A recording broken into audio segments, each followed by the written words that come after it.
जय हिंद एवरीवन, नमस्कार, वंदे मातरम। कैसे हैं आप सभी? उम्मीद करता हूँ बढ़िया होंगे, मस्त होंगे, बिंदास होंगे। थंबनेल में आपने जैसा देख लिया होगा कि इस वीडियो में हम आपके मन में कंफ्यूजन जो होता है कि पाई जो है परिमेय है या अपरिमेय है, मतलब रेशनल है या इरेशनल नंबर है, उसके बारे में हम डिस्कस करेंगे। इसकी वैल्यू क्या रेशनल है या इरेशनल है, तो सारे कंफ्यूजन जो आपके माइंड में होते हैं उनको वन बाय वन करके क्लियर करेंगे। तो वीडियो में लास्ट तक बने रहना है और समझना है बिल्कुल एकदम डीपली से। और क्या है पाई रेशनल है या इरेशनल। ओके, वीडियो को बिना देरी के स्टार्ट करते हैं और ये वीडियो ज्यादा लंबा नहीं होने वाला है, तो आप देख सकते हैं। ओके, चलो स्टार्ट करते हैं। सबसे पहले तो समझते हैं पाई। ओके, पाई कहाँ से निकलता है, इसको क्या मेजर करते हैं, तो इसका हम पहले कुछ बातें समझते हैं। चलिए इसके हम चलते हैं पुनर्जन्म में, मतलब पीछे की बातें करते हैं। ये पाई निकलता कहाँ से, तो देखो आपने अभी सर्कल पढ़ा होगा, मतलब वृत्त। तो वृत्त के बारे में कुछ बातें करते हैं पहले हम। चलो पहले देखते हैं वृत्त। ओके, ये हमने बना लिया कोई वृत्त। ओके, अब देखो ये वृत्त जो हो गया, तो इसमें कोई एक सेंटर होता है। मान लिया मैंने सेंटर है, सेंटर बोले तो केंद्र। ओके, इसको ओ से डिनोट किया, कोई दिक्कत।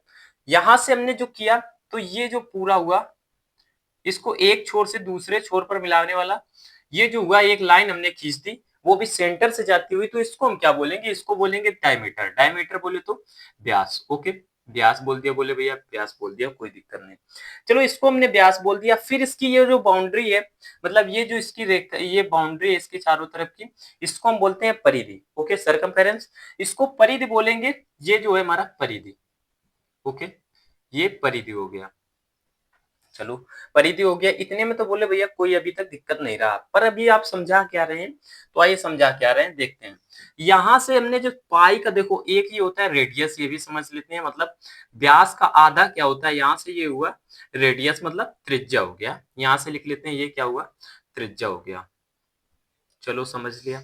त्रिज्या के बाद देखो अब हम क्या करते हैं, तो कुछ मतलब वैज्ञानिकों ने जो निकाला इसकी पाई की वैल्यू या पाई निकाला, तो क्या होता है कि अगर हम किसी को पाई अगर हम पूछे, तो पाई कहाँ से निकलता है हमारा, कि अगर हमारी कोई परिधि है, परिधि है किसी भी वृत्त की परिधि है, उसको अगर हम व्यास से डिवाइड करेंगे, किससे, व्यास से। ओके, तो जो मान निकलेगा अप्रोक्सीमेटली किसके बराबर निकलेगा, पाई के बराबर। देखो मैं ये नहीं बोल रहा कि एग्जैक्ट एकदम पाई का मान निकलेगा, उसके लगभग करीब करीब, मतलब उसके पास की वैल्यू जो होगी पाई के आसपास होगी। ओके, तो इसको मतलब इसको हम पाई के बराबर मान लेते हैं, लगभग में इसको लिखते हैं लगभग में। ओके, लगभग में अगर हम इसको डिवाइड करते हैं, तो किसी भी वृत्त का हो, कोई भी हमारा सर्कल हो, उसका अगर जो मान निकलेगा परिधि को डिवाइड करेंगे जब व्यास से, तो जो वैल्यू निकलेगी समथिंग अप्रोक्स कितनी निकलेगी, 3.14।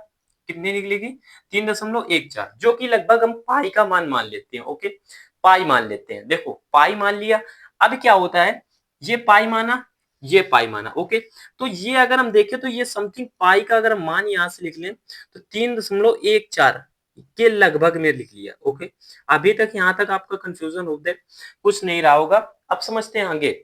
इसी पाई को हम क्या लिखते हैं, 3.14 को, इसको पाई को नहीं, इसको 3.14 को और क्या लिख सकते हैं, तो इसको लिख सकते हैं 22/7। बोलोगे भैया ये तो लिख सकते हैं, कोई दिक्कत नहीं। अब देखो, अब चलो पुनर्जन्म फिर बातें करते हैं कुछ। जैसे देखो अभी हमने समझा कि भिन्न क्या होती है, मतलब भिन्न जिसको हम x से y या मतलब p/q के रूप में लिख सकें, वो भिन्न होती है।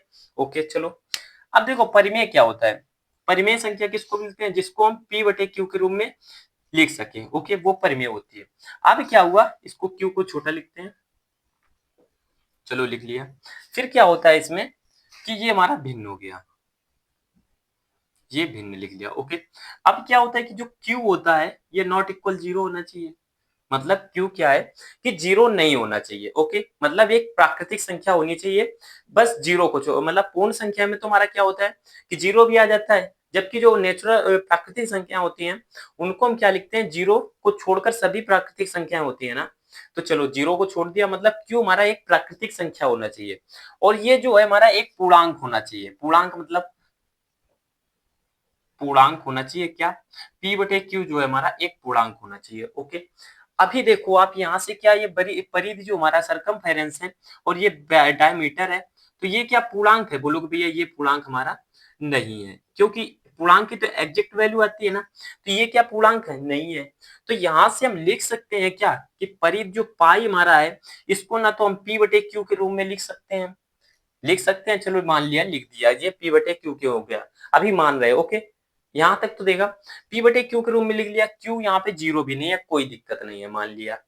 लेकिन क्या यहाँ पे ये पूर्णांक है, तो तीसरी कंडीशन तो नहीं फॉलो हो रही। देखो तीसरी तीन कंडीशन इसमें क्या, या तो एक तो ये हमारा पूर्णांक होना चाहिए, ओके, सबसे पहली बात पूर्णांक होना चाहिए। दूसरी बात क्या है कि इसमें q not equal to zero होना चाहिए, नहीं होगा जीरो। और तीसरी बात क्या होगा कि इसमें कोई रूट वाली संख्या ना आनी चाहिए, मतलब जिसका पूरा वर्ग ना निकले बाहर, क्या, तभी तो वो पूरा मतलब जिसका पूरा वर्ग बाहर निकला है। जैसे यहाँ से हम क्या लिख सकते हैं कि √25, बताइए ये पूरा ये परिमेय है कि नहीं है, तो बोलोगे भैया ये परिमेय है, कैसे करके, ये तो रूट में आ रही फिर भी परिमेय, तो हाँ ये परिमेय है। कैसे, इसको अगर हम लिखेंगे तो बाहर इसका हम 5 लिख सकते हैं, तो ये हमारी कैसे परिमेय संख्या है। तो यहाँ से हम लिख सकते हैं पाई का लगभग जो आता है ये हमारा कैसा है, यहाँ से अगर हम फाइनल डिसीजन पे जाएं तो ये हमारा अपरिमेय है। कैसी है, अपरिमेय, ओके।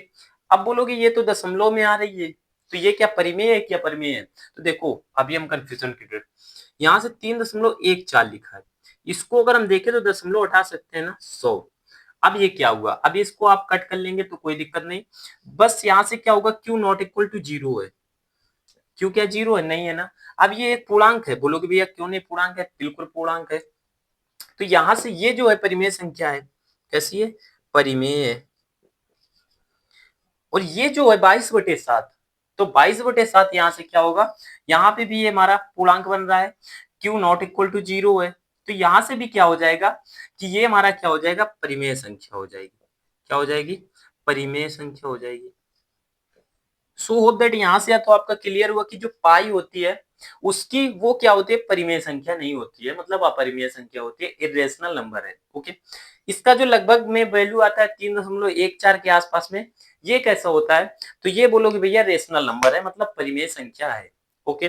फिर ये जो 22/7 आता है, ये क्या होता है, परिमेय, कैसे, क्योंकि इसमें कुछ जीरो तो बन नहीं रहा है, क्यू जीरो नहीं बन रहा है, ये एक पूर्णांक भी है, ओके। तो ये हमारा कैसा है, परिमेय संख्या है। सो होप दैट यहाँ तक ये सारा जो मैंने अभी आपको चित्र बना के समझाया, होप दैट अच्छा लगा और समझ में भी आया होगा, कोई कंफ्यूजन भी नहीं रहा होगा, ओके। सो वीडियो कैसा लगा कमेंट में जरूर बताना, अगर आपको समझ में आ गया है तो एक फायर वाला इमोजी जरूर कमेंट में डाल देना, ओके। सो मिलते हैं नेक्स्ट वीडियो में ऐसी एक और इंफॉर्मेटिव वीडियो के साथ में, तब तक के लिए जय Hind, Vande Mataram, best of luck.